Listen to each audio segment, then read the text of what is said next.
देखो, एक तो है ना, ये बहुत जरूरी बात है कि आप सब लोग डेली बेसिस पे जो भी पढ़ा है उसको 10 मिनट लगा के, not more then 10 minutes, immediately after your class कर सकते हो तो कर लो। और जो भी आज पढ़ा है उसको हाथों हाथ 10 मिनट में लिख लो। यदि हाथों हाथ करोगे it's a work of 10 minutes, not more then 10 minutes. यदि अगले दिन रिवीजन करते हो सेम काम अपने को 20-25 मिनट लगेगा, लेकिन अगले दिन में भी करना अच्छा है, क्योंकि रिवीजन एक बार यदि 24 आवर्स के भीतर हो जाता है तो वो परमानेंट मेमोरी में चला जाता है। तो ये करना है आप लोगों को, काफी लोगों का ड्यू है। सब बोलते हैं कि सर कल देता हूँ कल देता हूँ, वो कल तो फिर अगले कल पे चला जाता है, वो कल कभी आता नहीं है। इसलिए it will be very necessary कि आप सब लोग अपना रिटर्न वर्क अच्छे से कंप्लीट करें ऑनलाइन। तो कल हमने validity of an agreement without consideration के इस रूल के एक्सेप्शंस को पढ़ना चालू किया था। एक्सेप्शंस क्या क्या मतलब, no consideration for both the parties means no contract. Sir इसके क्या क्या एक्सेप्शंस हैं? पहला sir, agreements made out of natural love and affection. Agreements made out of natural love and affection, यानी कि सर यदि ऐसे एग्रीमेंट्स राइटिंग में हो, रजिस्टर्ड हो, पार्टीज नियर रिलेशनशिप में हो, और उन नियर रिलेशनशिप वाली पार्टीज के बीच में ऐसे एग्रीमेंट नेचुरल लव और अफेक्शन के कारण बन रहे हो, एक पार्टी दूसरे को कुछ दे रही है, भले ही दूसरे से वापस कोई कंसिडरेशन नहीं मिल रहा है, तो वो वैलिड कॉन्ट्रैक्ट होगा। 3 केस लॉ पढ़े थे इसमें, ठीक है, तीनों ही अच्छे केसेस हैं। Next, compensation of past voluntary service. मैंने आपके लिए कुछ किया है, उस समय तो आपने मुझे कुछ दिया नहीं, बाद में आप उसके बिहाफ पे वादा करते हो, यार उस जमाने में तूने मेरे लिए ये किया था, तो आज मैं तेरे लिए करने का वादा करता हूँ। तो सर ये वैलिड कॉन्ट्रैक्ट होगा। प्रॉमिस टू पे अ टाइम बार डेट, यदि कोई चीज का पेमेंट करना था वो नहीं कर पाए, तो जिस दिन पेमेंट करना था, ड्यू था, उस दिन नहीं कर पाए, उस दिन से कॉज ऑफ एक्शन चालू हो जाएगा। तो कॉज ऑफ एक्शन से 3 साल का समय मिलता है, यदि आप इंडियन लिमिटेशन एक्ट के अकॉर्डिंग, अलग अलग चीजों के लिए अलग अलग टाइम पीरियड है, लेकिन कॉज ऑफ एक्शन ये टाइम बार डेट जो है उसके लिए 3 साल का पीरियड है, कि 3 साल के अंदर अंदर उस कॉन्ट्रैक्ट को एनफोर्स कराने के लिए कोर्ट में पहुंचना है। यदि 3 साल के अंदर अंदर नहीं पहुंचे तो वो कैसा डेट हो जाएगा? टाइम बार डेट हो जाएगा, और बाद में आप उसके लिए केस नहीं कर सकते हो, ठीक है, उस पैसे को वसूलने के लिए। लेकिन सामने वाले की अंतरात्मा जाग जाती है, वो आपको पूरा या आधा अधूरा पैसा वापस देने की बात करता है, होल या पार्ट ऑफ डेट देने की वादा कर देता है। तो उस वादे को करते समय उससे आपको कंसिडरेशन आ रहा है, आपसे उसको कुछ नहीं जा रहा है, तो भी वो वैलिड कॉन्ट्रैक्ट है। जरूरी क्या है sir? It must be in writing, promise में भी must be signed, and it must be promise to pay the whole और पार्ट ऑफ द डेट। ये 3 चीजें जरूरी है। इधर रजिस्ट्रेशन का कोई कंपल्शन नहीं किया गया है, जैसे कि पॉइंट नंबर 1 में था, ये बात ध्यान रखना। नेक्स्ट, कि सर एजेंसी एजेंसी रिलेशनशिप कायम करने के लिए, एजेंसी कॉन्ट्रैक्ट बनाने के लिए कोई कंसिडरेशन दोनों पार्टीज के लिए जरूरी हो, ये कतई जरूरी नहीं है। कंप्लीटेड गिफ्ट्स, गिफ्ट जो है यदि आप किसी को दे रहे हैं तो वो वैलिड कॉन्ट्रैक्ट है, even without consideration for both the parties. और एक बात मैंने इसमें आपको और बताई थी, मीत, एक बात गिफ्ट वाले पोर्शन में मैंने आपको और बताई थी, मीत, मीत मालपानी। इमूवेबल गिफ्ट के लिए रजिस्ट्रेशन कंपलसरी होता है सर। इमूवेबल प्रॉपर्टी की गिफ्ट्स के लिए रजिस्ट्रेशन कंपलसरी होता है, यस, ये बात ध्यान रखना, वेरी गुड। यानी कि कोई तेरे को गिफ्ट करने की बात करे, इमूवेबल प्रॉपर्टी, फ्लैट या कोई लैंड, और उसका रजिस्ट्रेशन नहीं करा है, तो इट इज आज गुड एज कोई मतलब नहीं है उसका, ठीक है। केवल पेपर बना दिया लेकिन उसको रजिस्ट्री ऑफिस में जाके रजिस्ट्रेशन नहीं कराया, इट इज कोई एग्जिस्टेंस नहीं है उसका, ठीक है। बेलमेंट और चैरिटी, अब ये 2 पॉइंट करने थे। अच्छा बताओ कितना टाइम लगा यार इसको रिवाइज करने में? रिवाइज करने में 5 मिनट लगा, और लिखने में आपको ज्यादा में ज्यादा 5-7 मिनट और लग जाएंगे। It's a matter of 10 to 15 minutes, more, not more than that. If you want to be serious it can easily be done. अब आ जाता है बेलमेंट, ठीक है।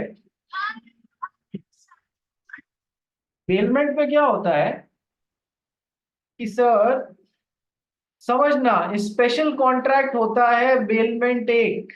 बेलमेंट एक तरीके का स्पेशल कॉन्ट्रैक्ट होता है, bailment is a sort of special contract. Now, what are special contracts?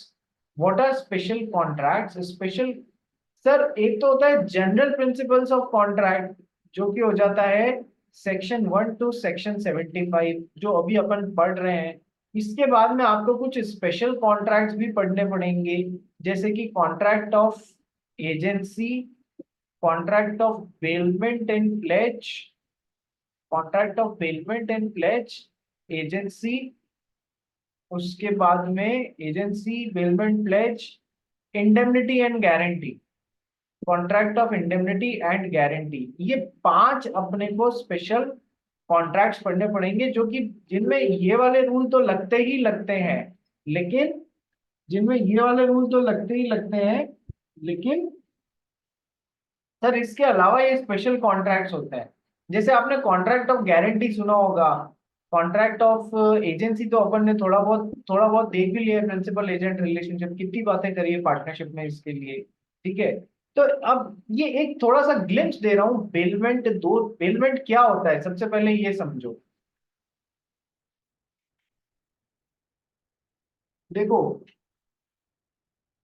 जब एक बंदे से दूसरे बंदे के पास में transfer of possession, transfer of possession of goods जाता है, लेकिन ट्रांसफर ऑफ ओनरशिप नहीं जाती है। ये कैसे? कि सर एक बंदे ने दूसरे बंदे को एक क्लॉथ पीस दिया, क्लॉथ पीस, कपड़े का टुकड़ा दिया, शर्ट पीस, मतलब जिसे कहते हैं ना सिलाई करने के लिए। ये मिस्टर वाई कौन है? टेलर है। मिस्टर एक्स कौन है? आप हैं। आपने transfer of possession of goods किया, ठीक है। क्या गुड्स? गुड्स मीन्स ये जैसे क्लॉथ पीस किया, पर उस कपड़े की ओनरशिप आपने टेलर को नहीं दी। अच्छा, ये transfer of possession of goods क्यों किया? सर फॉर सम पर्पस, कुछ भी पर्पस के लिए। जैसे कि अपन टेलर को कपड़ा क्यों देते हैं भाई? उसमें से कोई मेरे को शर्ट सिल के दो या मेरे को पैंट सिल के दो, ठीक है, किसी पर्पस के लिए दिया जाता है। क्या चीज है? Transfer of possession of that goods for some purpose, but not transfer of ownership. And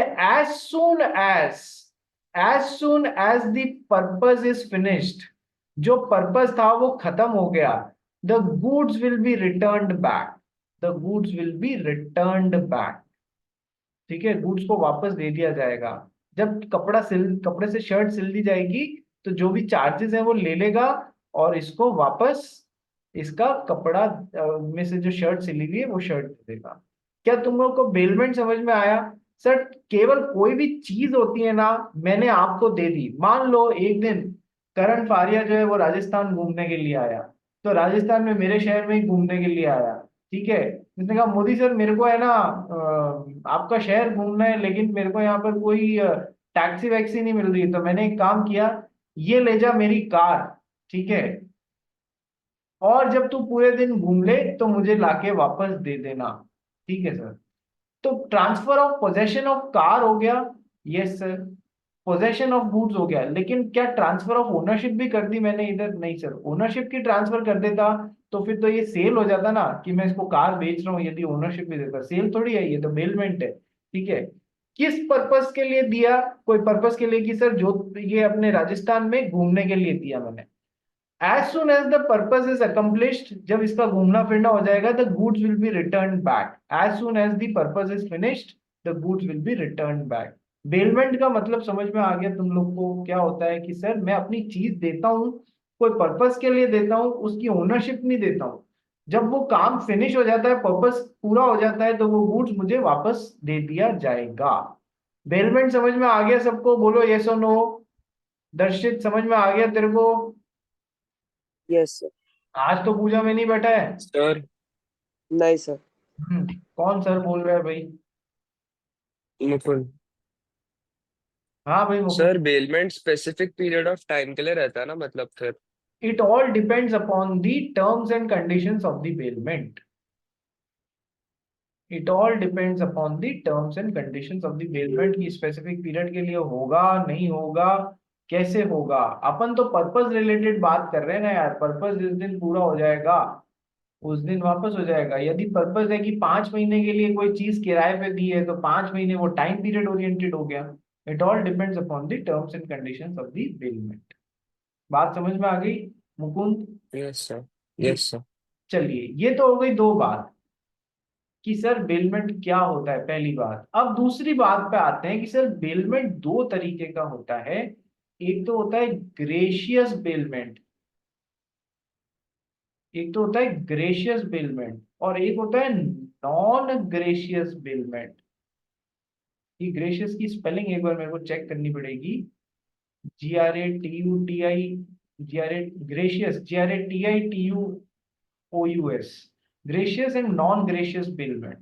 Now, what is the meaning of the word gracious bailment and what is the meaning of the word non-gracious bailment? Please try and understand. Non gracious bailment तो वो होता है जो अपना Taylor वाला example था, जिसमें x ने टेलर को अपना शर्ट पीस दिया सिलने के लिए, कपड़ा दिया, उसमें से टेलर ने शर्ट सिल के दिया और मिस्टर एक्स टेलरिंग चार्जेस 500 रुपए इस टेलर को देंगे। यहां पर तो नॉन ग्रेशियस बेलमेंट में दोनों पार्टीज को कुछ ना कुछ कंसिडरेशन मिल रहा है। एक को शर्ट पीस में से, कपड़े में से शर्ट स्टिच हुई हुई मिल रही है, दूसरे को अपने स्टिचिंग चार्जेस मेहनताना मिल रहा है 500 रुपए का। यहां पर तो नॉन ग्रेशियस बेलमेंट में दोनों पार्टीज के लिए कुछ ना कुछ कंसिडरेशन है। नॉन ग्रेशियस बेलमेंट समझ में आ गया? Yes sir. ग्रेशियस बेलमेंट में क्या होता है, दोनों पार्टीज के लिए कंसिडरेशन नहीं होता है, मोस्टली एक ही पार्टी के लिए कंसिडरेशन होता है। जैसे कि करण फारिया और मोदी सर वाला एग्जांपल लो कि सर वो घूमने आया तो मैंने उसको अपनी कार का पोजीशन दे दिया घूमने के लिए, क्या बदले में उसने मेरे को कोई चार्जेस पे किए? नहीं सर, उसने कोई चार्जेस थोड़ी ना पे किए, ये तो मैंने ग्रेशियसली उसको मेरी गाड़ी या मेरी बाइक घूमने के लिए दे दी थी। सो gracious बिलमेंट and non gracious bailment, क्या डिफरेंस समझ में आया? बोलो यस और नो। पूंजी समझ में आ गया? पूंजी मैडम हाँ सर। समझ में आ गया? हाँ सर। पूंजी मैडम नींद में लग रहे हैं आप, अभी तक जगे ही नहीं हो, इतने कितने पटाखे फोड़ लिए।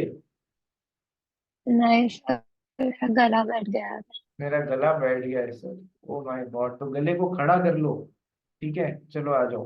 तो ग्रेशियस बेलमेंट और नॉन ग्रेशियस बेलमेंट में फर्क समझ में आ गया होगा। तो सर हम जो यहाँ पर हम टॉपिक क्या पढ़ रहे हैं, exception to the rule, no consideration no contract, no consideration no contract. तो सर वैसे तो हमने क्या पढ़ा है कि दोनों पार्टीज के लिए कंसिडरेशन होना चाहिए, बट हम ये वाला जो ग्रेशियस बेलमेंट है ना, this is an example of exception to the rule, no consideration no contract. आपके मित्र ने आपसे एक किताब जो है वो पढ़ने के लिए मांगी, कॉमिक बुक मांगी। कॉमिक पढ़ते थे बचपन में, या अभी भी कोई कॉमिक्स पढ़ता है क्या? एनीबडी डू रीड कॉमिक्स कि नहीं सर? आजकल तो सब टीवी पे आ जाता है या नेट पे आ जाता है। तो सर कॉमिक बुक यदि मांगी तो आपने उसको अपनी कॉमिक बुक पढ़ने के लिए ऐसे ही दे दी, तो it's an example of a gracious bailment. ठीक है।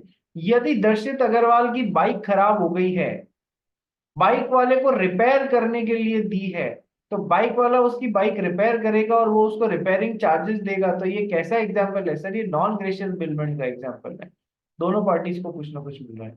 तो सर बेलमेंट वाला पॉइंट क्या है, no consideration is required to effect a gracious bailment कर लेना है यहाँ पर। No consideration is required to effect a gracious bailment. क्या बेलमेंट वाला ये जो पॉइंट है, एक्सेप्शन वाला पॉइंट, ये समझ में आ गया?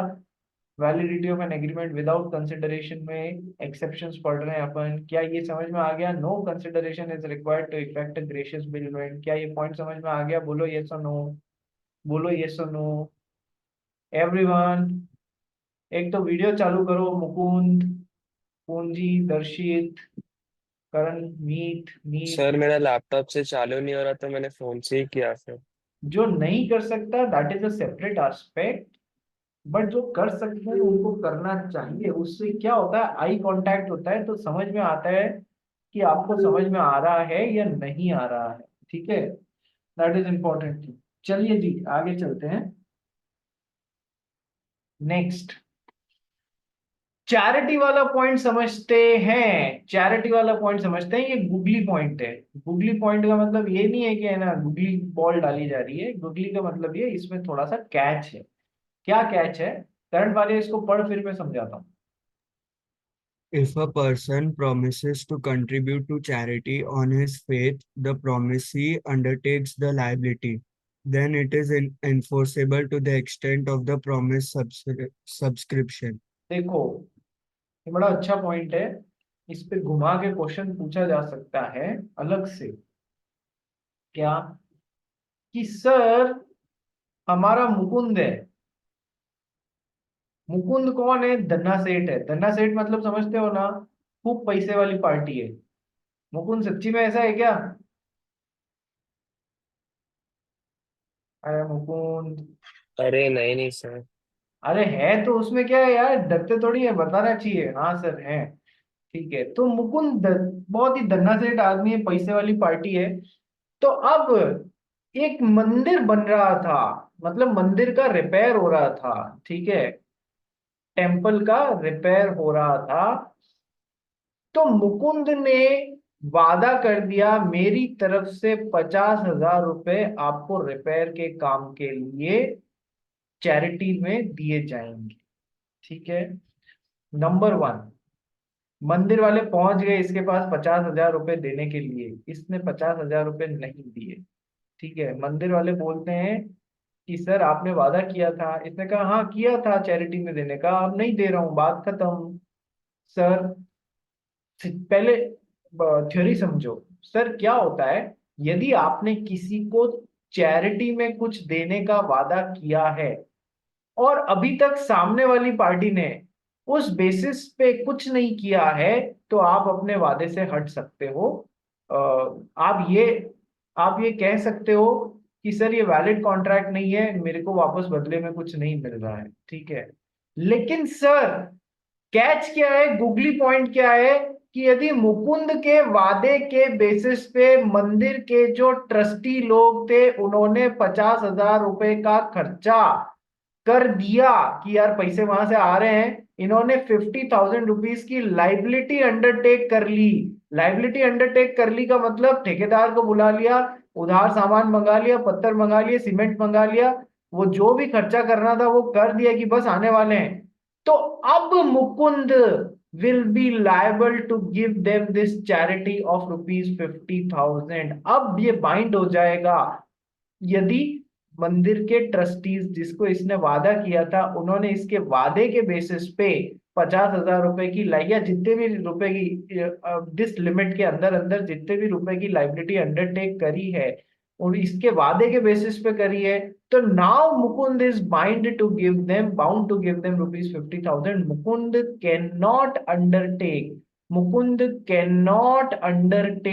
मुकुंद कैनॉट से दैट ये कॉन्ट्रैक्ट है तो सर मैं तो आपको कुछ दे रहा हूं, बदले में मुझे क्या मिल रहा है। वो ऐसा नहीं बोल सकता कि नो कंसिडरेशन नो कॉन्ट्रैक्ट।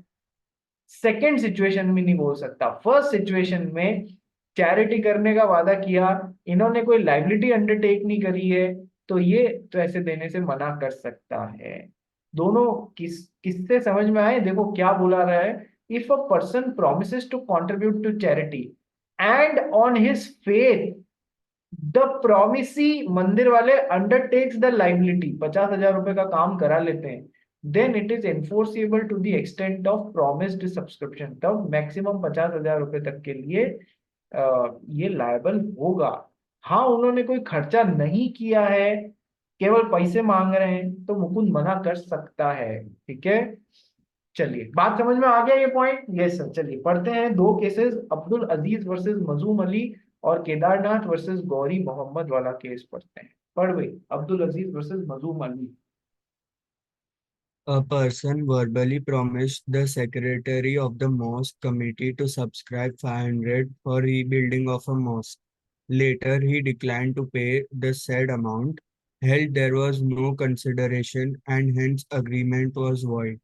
बाद में उसने पैसा देने से मना कर दिया, तो held there was no consideration and hence the agreement was void, क्योंकि इन्होंने कोई उसके 500 रुपए के बेसिस पे कोई लाइबिलिटी अंडरटेक नहीं करी थी, इसलिए बोला कि कोई कंसिडरेशन नहीं है मेरे लिए वापस, तो खत्म। लेकिन सेकंड जो केस है केदारनाथ वर्सेस गौरी मोहम्मद, उसके वादे के बेसिस पे यदि लाइबिलिटी अंडरटेक कर ली गई है तो फिर अब वो बाइंड हो जाएगा। पढ़ गई।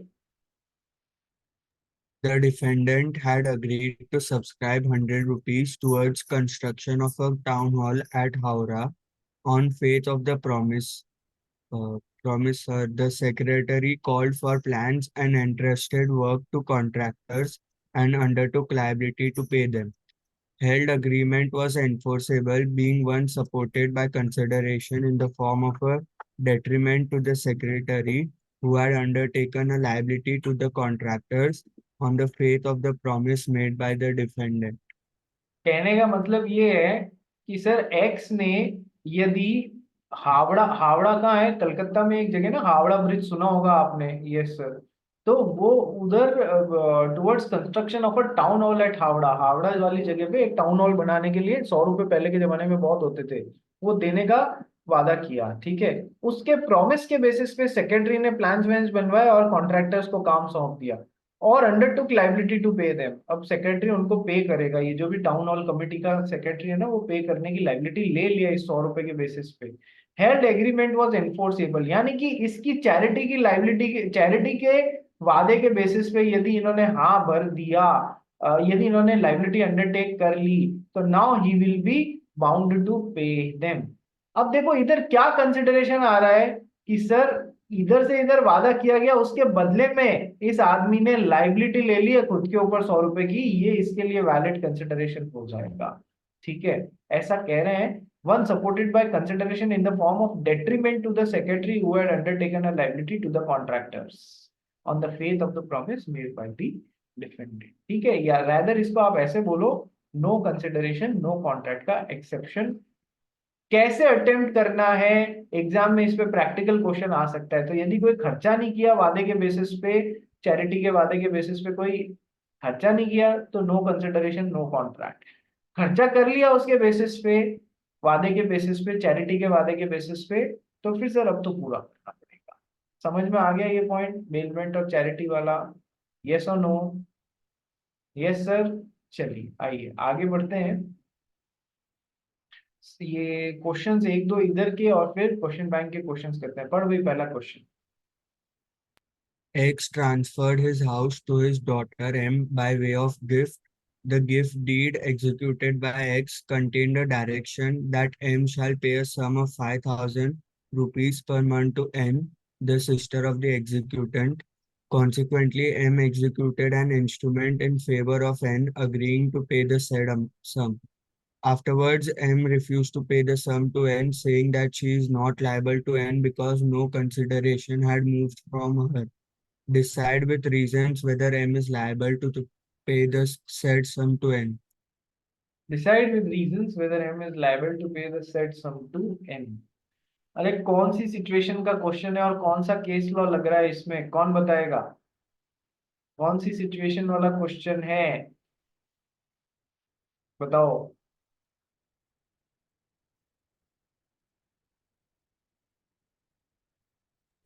The close relation.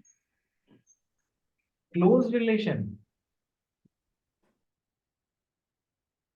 Close relation को क्या देना है?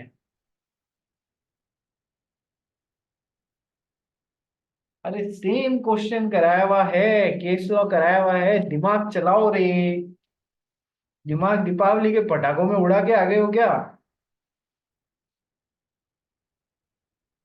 दर्शित नहीं, मुकुंद, यस सर। किस केस लॉ से पर्टेन करती है ये सिचुएशन? नहीं लिखा ना, बस गोली दे रहा था, इसको मारवाड़ी में बोलते हैं गोली देना। क्या कि सर बस बस लिख ही लिया है, कल भेज रहा हूँ सर, आज भेज रहा हूँ सर, लिखा हुआ नहीं है, सर, अभी भी कल बाकी है। कल वाला नहीं किया, कल वाला नहीं किया। परसों वाला कल भी और आज परसों कहाँ वाला, रहे? कल और परसों वाला बाकी है। ठीक है, इसको क्या बोलते हैं, गोली देना। अभी तू मुझे गोली दे रहा है, बाद में एग्जामिनर तेरे को गोली देगा। ठीक है, आ जाओ। पूंजी जैन कहाँ है? पूंजी जैन। यहाँ पर ही हूँ। हाँ तो इधर ही है, तो बता, दिमाग लगा अपना थोड़ा, दिमाग लगा। X transferred his house to his daughter by M by way of gift, gift कर दिया। Gift deed executed by X contained the direction that M shall pay a sum of rupees 5,000 per month to N who is the sister of the executant। यानी कि इसने gift देते हुए instruction दिया, तुझे हर महीने 5,000 रुपए मेरी सिस्टर एन को देने रहेंगे, मैं तुझे गिफ्ट कर रही हूँ इसलिए। तो एम ने उसके फेवर में, एन के फेवर में एक ऐसा एग्जीक्यूट कर दिया इंस्ट्रूमेंट कि हाँ मैं आपको 5,000 रुपए पर मंथ देने का वादा करती हूँ। बाद में इसने मना कर दिया कि नहीं मैं तो पे नहीं करूंगी। क्यों मना कर दिया? कि मैं तो तेरे को कंसिडरेशन दे रही हूँ, तेरी तरफ से मुझे क्या कंसिडरेशन फ्लो हो रहा है, ऐसा करके मना कर दिया। Decide with reasons whether M is liable to pay the said sum to N. M N को दे सकती तो है। वो चंद्रमैया वर्सेस रमैया वाला केस है। हाँ जी बिल्कुल, चिनैया वर्सेस रमैया वाला केस है ये। देखते ही नहीं हो, गाना देखने का बोला था, रमैया बसता मैया देखते ही नहीं हो। चिन्नैया वर्सेस रमैया वाला ही तो एग्जैक्टली केस है कि sir consideration can be paid by a stranger to a contract. ठीक है, तो ये इधर दोनों कॉन्ट्रैक्ट्स को साथ में उठा के देखना होगा, ये पहला और ये दूसरा, दोनों कॉन्ट्रैक्ट्स को साथ में उठाकर देखना होगा कि सर कंसिडरेशन एन के बिहाफ पे मिस्टर एक्स दे रहे हैं एम को। ठीक है, it is a valid consideration और इसलिए वो बाइंड होगी। क्या कंसिडरेशन दूसरे आदमी के द्वारा पे किया जा सकता है? Not a party to the contract, yes, doctrine of privity of consideration says that ऐसा किया जा सकता है और ऐसा ही हो रहा है यहाँ पर। और केस का नाम है चिनैया वर्सेस रमैया। बात समझ में आई? बोलो यस और नो। एक भी जना, एक जने, दो जनों ने बताया यहाँ पर, एक तो करण फारिया बता सकता था और एक पूंजी जैन, तीसरे चौथे सब फेल हो गए यहाँ पर। ऐसी पढ़ाई कर रहे हो क्या रे तुम लोग? ठीक है, फिर मेरा एम आई मैड कि मैं आप लोग के लिए दीपावली के बीच में भी क्लासेस ले रहा हूँ यार, ऐसा नहीं करो। क्वेश्चन नंबर 2 पे चलो भाई, करण फारिया। Vijay, हाँ sir, sir. Vijay gifted the whole of his property to his daughter on that she should pay rupees 200 per month to her uncle, father's brother. Later, she refused to pay her uncle on the ground that she did not receive any consideration from her uncle. Is she justified? Same question है, time खराब करने की जरूरत नहीं है इसमें। आइए question bank की तरफ चलते हैं, एक बार सेम लिंक पे वापस रिज्वाइन कर लीजिए।